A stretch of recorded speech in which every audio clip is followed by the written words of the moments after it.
What if hunger could twist a human soul into something monstrous? A creature that stalks the forests of Canada, hungering for flesh.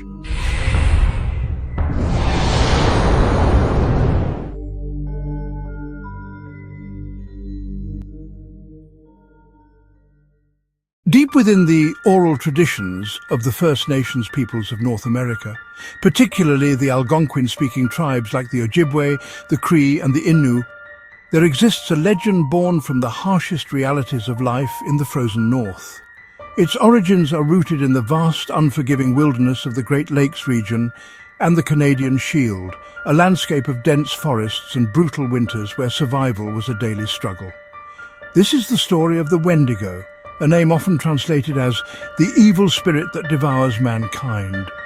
It is a malevolent entity, a spirit of the cold, of starvation, and of the insatiable greed that can fester in the human heart during times of extreme desperation. The Wendigo is not merely a monster that lurks in the shadows, it is a manifestation of a spiritual corruption, a terrifying consequence of violating one of society's most profound taboos, cannibalism. It represents the moment humanity is abandoned for monstrous appetite. The transformation into a Wendigo is a horrifying process. The most well-known path is through an act of cannibalism. When a person lost and starving in the desolate winter wilderness consumes the flesh of another human, they open themselves to the spirit's influence. The act itself is a corruption, and the Wendigo spirit seizes upon this broken soul, twisting it into a monstrous form. But one does not always have to commit the act to be cursed. Sometimes the spirit itself is the aggressor. A lone hunter, isolated and weakened by hunger, might be possessed by the Wendigo, their mind slowly eroded by a creeping madness known as Wendigo fever, an intense, paranoid craving for human flesh. Once the transformation is complete, the human is lost forever, replaced by a creature of terrifying appearance. Descriptions vary, but common threads paint a chilling picture. The Wendigo is unnaturally tall, some stories claiming it stands over 15 feet, with a gaunt, emaciated frame that looks skeletal. Its skin is ashen and grey, pulled taut over its bones.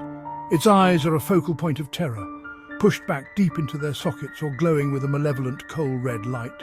Its hands are tipped with long, jagged claws, and its mouth is often described as lipless and filled with sharp fangs. A foul stench of decay hangs in the air around it. While modern depictions often add antlers, traditional folklore describes a more horrifyingly human-like, yet utterly inhuman figure.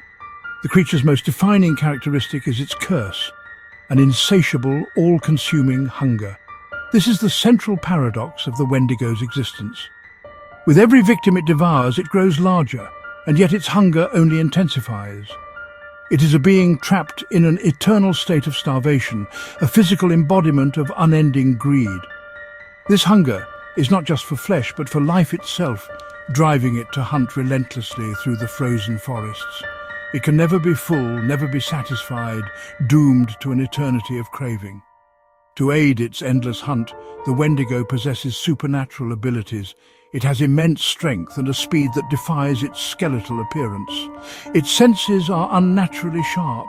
Perhaps its most insidious power is its ability to mimic human voices. It can replicate the cry of a baby or the call of a loved one, luring unsuspecting victims out of the safety of their homes and into the freezing darkness where it waits. It is a master of its environment, moving silently through the deepest snows. But the Wendigo is more than just a campfire story. It serves as a profound cultural teaching, a cautionary tale with deep moral significance. It is a powerful warning against greed, selfishness, and hoarding resources, especially in a society where cooperation is essential for survival. The legend reinforces the importance of community and the dangers of isolation. The Wendigo represents the loss of humanity, a symbol of what a person can become when they allow desperation and self-interest to consume them. It is a chilling reminder that the greatest monsters are sometimes the ones we can become ourselves. The line between myth and reality often blurs, especially in the desolate quiet of the northern wilderness. While the Wendigo is a creature of folklore, its shadow has fallen upon the real world in a terrifying and documented way. This manifestation is known as Wendigo psychosis, a culture-bound syndrome recognized by both Algonquian peoples and early ethnographers. It was a condition where individuals, often under the extreme stress of winter starvation, became convinced they were transforming into a Wendigo, developing an insatiable craving for human flesh. Perhaps the most infamous and chillingly documented case is that of Swift Runner, a Cree man from what is now Alberta. In the mid-1870s, Swift Runner was a well-respected figure, a hunter and guide trusted by both his own people and the Northwest Mounted Police.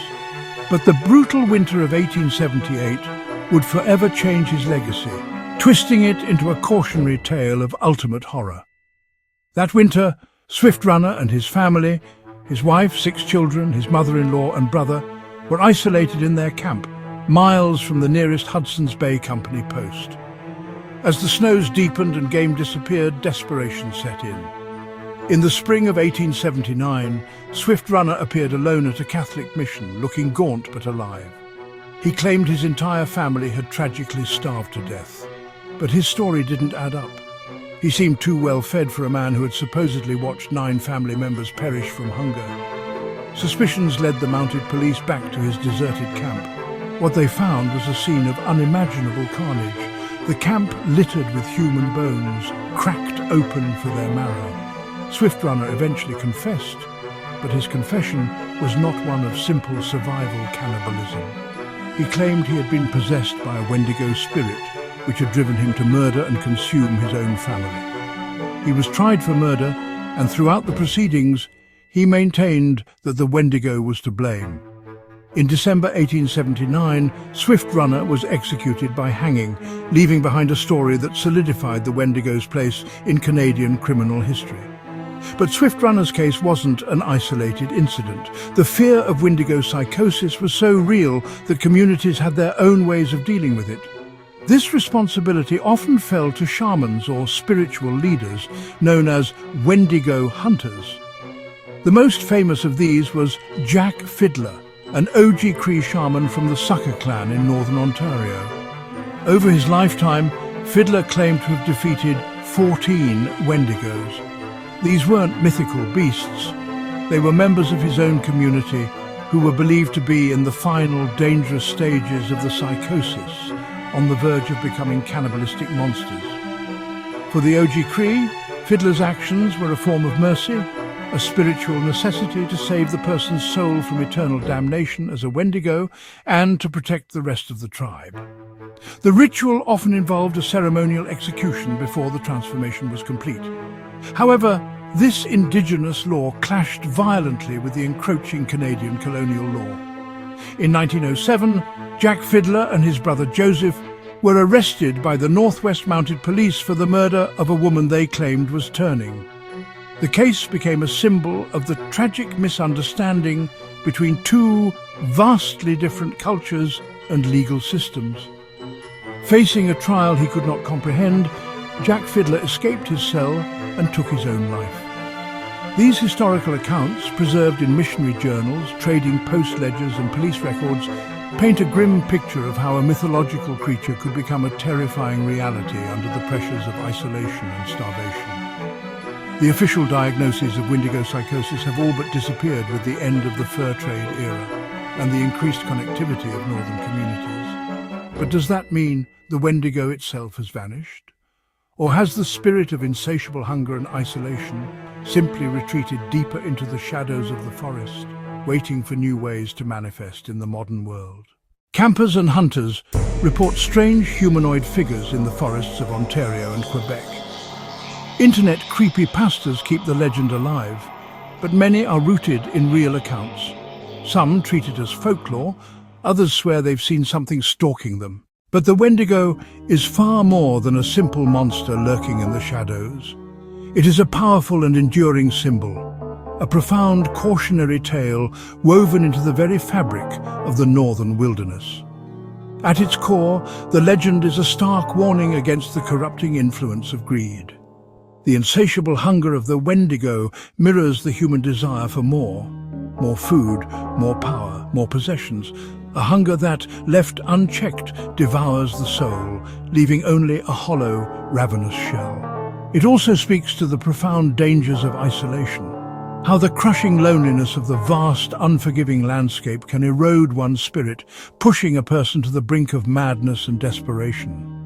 Ultimately, the Wendigo represents the terrifying loss of humanity itself.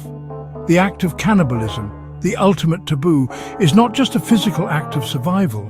It is the final, irreversible step away from community, empathy, and everything that binds us together.